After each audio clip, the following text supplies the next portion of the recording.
नमस्कार, मी संजय वरकड. आपण पाहत आहात न्यूज यात्रा. लाडक्या बहिणींच्या आशीर्वादाने सत्तेवर आलेल्या सरकारला कोणकोणत्या प्रश्नांना सामोरं जावं लागत आहे हे आज आपल्याला समजून घ्यायचं आहे. लव जिहादचे प्रकरणं समोर येत आहेत, कॉर्पोरेट जिहादची प्रकरणं समोर येत आहेत.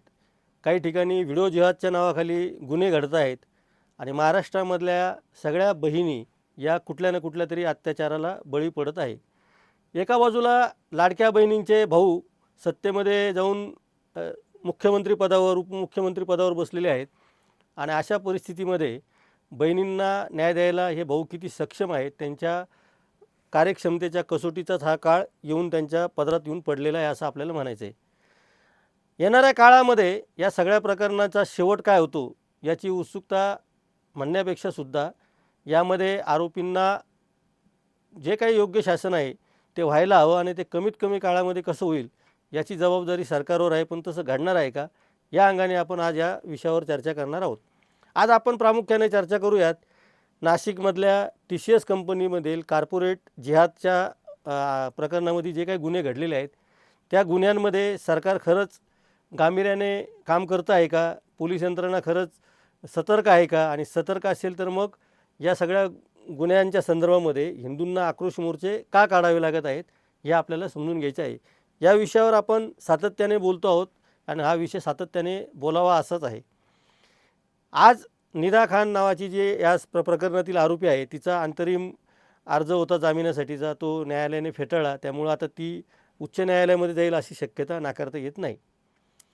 नाशिकच्या एकूणच प्रकरणामध्ये आपण बघितलं असेल की या प्रकरणामधील मूळ आरोपी नेमका कोण आहे हे अजूनही सांगता येत नाही, अशी आत्ताची परिस्थिती आहे. निदा खान या मुख्य आरोपी आहे का ही महिला, या अजून स्पष्ट व्हायला खूप अवधी लागेल असं दिसतं आहे.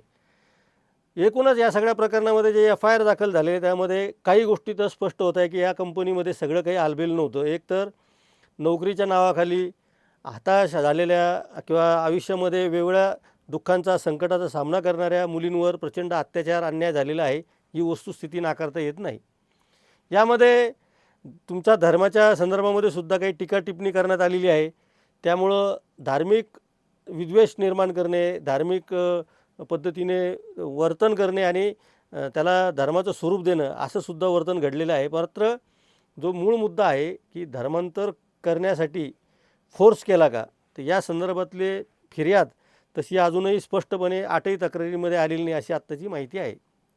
अर्थात धर्मांतराची तक्रार आली नाही म्हणून हे प्रकरण कमी महत्त्वाचं आहे असं त्याचा अर्थ अजिबात होत नाही.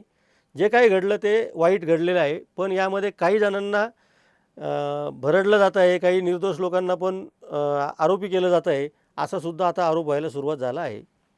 दानिश शेखला पकडल्यानंतर त्याचे काही साथीदार या सगळ्या प्रकरणामध्ये हळूहळू रडारवर आले आणि एकामागून एक अशा तक्रारी यायला लागल्या.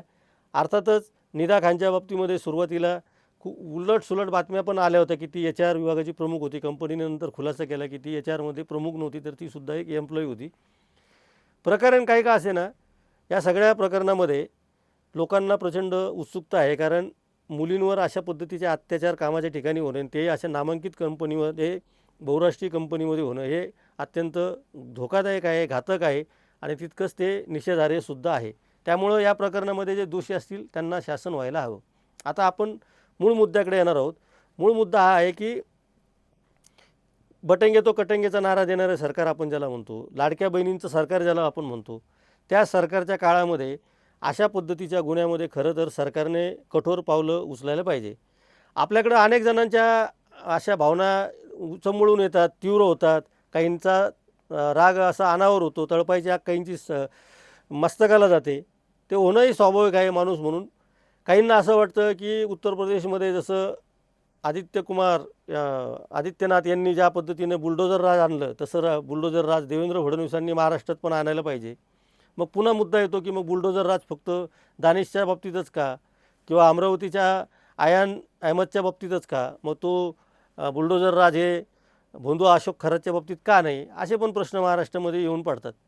अर्थात ही सगळी झाली जनतेची मतं. आपल्याला काय वाटतं, मला एकट्याला काय वाटतं, किंवा 100 लोकांच्या समूहाला काय वाटतं, 1000 लोकांच्या, 10,000 लोकांच्या, 1,00,000 लोकांच्या समूहाला काय वाटतं, याचा कायदा विचार करत नाही. कायद्यामध्ये FIR काय होती, गुन्हा काय नोंदविण्यात आला आरोपीच्या वतीने त्यांच्या वकिलाने काय मांडणी केली आणि फिर्यादीच्या वतीने त्यांच्या वकिलांनी काय मांडणी केली आणि तो गुन्हा जर सिद्ध होणार असेल तरच शासन होत असतं. त्यामुळं बाहेर आपण ज्या काही गोष्टी करतो, मी जी चर्चा करतो तीसुद्धा कोर्टामध्ये तेवढी काही टिकत नाही, ती गैरलागू ठरते, हे मलाही माहिती आहे.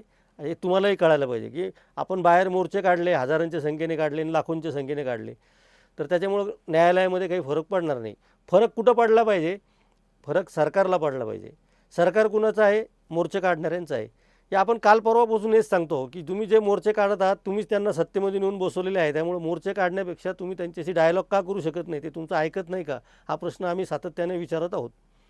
आणि जर या सगळ्या फिर्यादीमध्ये तुमच्या संबंधित काही व्यक्ती असतील, संबंधित नसतीलही पण या समाजाचा एक भाग म्हणून असतील, तर आपल्याकडं सामाजिक कार्यकर्ते कमी झालेले आहेत का? त्यांनी या सगळ्या गोष्टी मुख्यमंत्री आणि गृहमंत्री देवेंद्र फडणवीस यांच्यापर्यंत तातडीने न्यायला पाहिजे आणि या प्रकरणाला प्रचंड गतीने तपास करून हे प्रकरण न्यायालयासमोर आणायला पाहिजे आणि TCS कंपनीतील जे काही दोषी असतील त्यांना कडक शासन झालं पाहिजे. अर्थात हे मी का म्हणतो आहे, कारण या सगळ्या प्रकरणामध्ये आता वेगळं वळण लागतं आहे आणि त्याचा वास आता यायला लागलेला आहे. कारण या कॉर्पोरेट जिहादच्या प्रकरणामध्ये खुदा पहाड निकला चुहा असं म्हणण्याची वेळ येणार आहे का? अर्थातच मी आधी जे सांगितलेलं आहे की महिलांचं जे लैंगिक शोषण झालेलं आहे, महिलांवर जे अत्याचार झालेले आहे, त्या बाबतीतलं माझं हे विधान नाही, कृपा करून समजून घ्या. मी मुद्दा असा काढून म्हणतो आहे की धर्मांतराचा जो आरोप केला गेलेला आहे तो न्यायालयामध्ये टिकणार की नाही टिकणार, आणि तो टिकायचा असेल तर मग पोलीस यंत्रणा त्या पद्धतीनं तपास करते आहे का? ही सगळी जबाबदारी आता नाशिकाच्या पोलिसांवर येऊन पडलेली आहे. त्या विषयाला आणखी अनेक कंगोरे आहेत. नाशिकमध्ये येणाऱ्या काळामध्ये कुंभमेळा होणार आहे. तिथं म्हाडांच्या घराच्या बाबतीमध्ये काही भ्रष्टाचार झालेले आहे, वृक्षतोडीचा मुद्दा तिथं आलेला आहे, कंत्राटदारीचा पण तिथं विषय आहे, भोंदू अशोक खरातचं प्रकरणसुद्धा तिथं गाजतं आहे. आणि या सगळ्यामध्ये TCSचं हे जे कॉर्पोरेट प्रकरण आहे, कॉर्पोरेट जिहादचं प्रकरण, हे सुद्धा तिथं अत्यंत महत्त्वाचं आहे. आणि या प्रकरणाचा स्वतंत्रपणे, तटस्थपणे आणि अत्यंत निकोपपणे आणि पारदर्शीपणे तात्काळ तपास होऊन तात्काळ याच्यामध्ये निकाल लागावा ही सर्वसामान्य लोकांची अपेक्षा आहे. ज्यांची अपेक्षा आहे त्यांनीच हे सरकार सत्तेवर बसवलेलं आहे. त्यामुळं त्यांच्या अपेक्षा तरी हे सरकार पूर्ण करेल अशी आपणही अपेक्षा बाळगायला हरकत नाही. या विषयावर आपण सातत्याने न्यूज यात्रावर चर्चा करत राहणार आहोत. आपलं काही मत असेल, आपल्याकडे काही माहिती असेल तर न्यूज यात्राला अवश्य कळवा आणि पाहत राहा न्यूज यात्रा. हे आहे आपलं चॅनल.